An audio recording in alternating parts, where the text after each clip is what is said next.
ஓம் முருகா! கந்தர் அலங்காரம். இது ஒரு கவிதை இல்ல. ஒரு மனிதனோட வாழ்க்கையை மாற்ற ஒரு தெய்வீக அனுபவம். இப்போ நம்ம வந்திருக்கிறது 20வது பாடல்.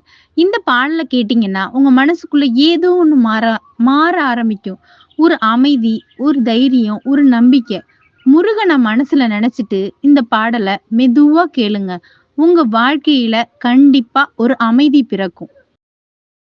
கந்தர் அலங்காரம் பாடல் எண் 20. கோழிக் கொடியன் அடிபணியாமல் குவலயத்தே வாழக் கருதும் மதியிலிகாள் உங்கள் வல்வினை நோய் ஊழிற் பெருவழி உண்ண வொட்டாது உங்கள் அத்தமெல்லாம் ஆழப் புதைந்து வைத்தால் வருமோ நும்மடி பிறகே. இப்போது இந்த கந்தரலங்கார பாடலின் வரிகளை கதை வடிவில் பார்ப்போம். ஒரு ஊரில் ஒரு இளைஞன் இருந்தான். அவன் சுத்தி பார்த்தான். எல்லாரும் சந்தோஷமா சிரிச்சுட்டு வாழ்ற மாதிரி தெரிஞ்சுச்சு. அவன் மனசுக்குள்ள ஒரு வருத்தம் வந்துச்சு. எல்லாரும் சந்தோஷமா இருக்காங்க, நான் மட்டும் ஏன் இப்படி இருக்க முடியல? அவன் மனசு பொறாமையால நிரம்பியது. உலகமே சந்தோஷ நாடகம் மாதிரி அவனுக்கு தோன்றியது. அப்போ அவன் பக்கத்துல ஒரு முதியவர் அவனை பார்த்து அமைதியா உட்கார்ந்தார். அந்த முதியவர் மெதுவா சொன்னாரு, மகனே, இந்த உலகம் எல்லாம் முகமூடி போட்ட நாடகம்தான். வெளியில சிரிக்கிறவன் உள்ளுக்குள்ள அழுகுறான், உள்ளுக்குள்ள சந்தோஷம் இல்லாமலும் வெளியில சிரிக்கிறாங்க. இளைஞன் அந்த முகமூடிகளை பார்த்தான். அவன் புரிஞ்சுக்கிட்டான், எல்லாரும் உண்மையில சந்தோஷமா இல்ல, எல்லாருக்கும் வாழ்க்கை போராட்டம் தான். தொடர்ந்து அந்த முதியவர் சொன்னார், நீ அனுபவிக்கிற கஷ்டம் உனக்கு மட்டும் இல்ல, இது நம்ம கர்ம வினை.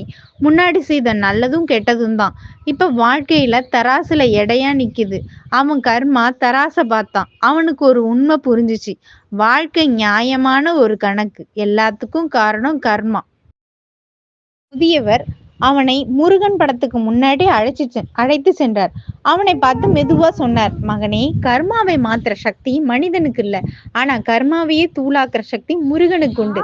நீ முருகனை சரணாகதியானா உன் கர்ம வினைகள் கரைந்து போகும், உன் மனசுக்கு அமைதி வரும். அந்த இளைஞன் கண்களை மூடி முருகனை கும்பிட்டான். அவன் மனசுக்குள்ள ஒரு அமைதி பரவியது. அவன் மெதுவா சொன்னான், முருகா, இனிமே ஒன்னதான் புடிச்சுக்குவேன். நிறைவாக, இந்த உலகமே முகமூடி போட்ட நாடகம். கர்மா தான் வாழ்க்கையோட தராசு. ஆனா அந்த கர்மாவை அழிக்கும் சக்தி முருகன். முருகனிடம் சரணாகதியானா மனசுக்கு அமைதி வரும், வாழ்க்கைக்கு புதிய வெளிச்சம் வரும்.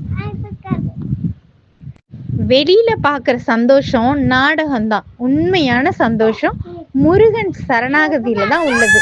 ஓம் முருகா.